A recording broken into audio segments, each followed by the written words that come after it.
back to the market reaction. I mentioned the 10-year Treasury yield at the top that moved towards 170. It's sort of moved back towards a 177 handle now, broken the September trend line. Would that be one of your preferred safe havens in the event that we get further escalation? If we get further escalation, yes. I prefer gold, and I think that's a broader hedge against many risks. So you could look at oil as a hedge against Iran directly, treasuries and gold. We prefer gold because I think it's the broadest safe haven right now. Basically, we don't think yields are attractive, particularly in Europe, Japan, you get no yield. In the US, you're getting inflation that's above the 10-year yield, so you're actually losing in real terms.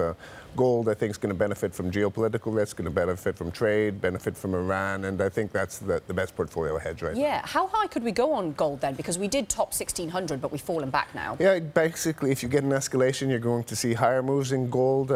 It's a lot of uncertainties in 2019. So you've got Iran right now, which is going to be the epicenter of what everyone's talking about in terms of hedging. I think as the year progresses, you've got the U.S. election, you've got China-U.S. trade, where everyone's expecting the phase one. We're going to be talking about that probably today as well. And I don't think you're going to see any progress after that. So it's something that gold's going to be spiky. When everyone's worried about everything, it'll spike higher. But I think it's going to drift higher during the year as well. So I think if the year doesn't go well, you'll get past 2,000. If things go well, you might not see much appreciation. So it's the kind of thing you want as a hedge that doesn't go up, ideally. Right. What about dollar-yen? Because actually the movement in the yen has been fairly muted. We did see it strengthen, but even through all of this escalation and the geopolitical risk, dollar-yen has been one of the assets that hasn't moved a whole lot. I think that's another very good safe haven. I think we'll end the year at around 106 in a normal environment. But if you do have a lot of risk aversion and people closing carry trades, yen's the big beneficiary there. So I think it'll act in a similar manner to gold, that it'll strengthen a lot in times of risk aversion.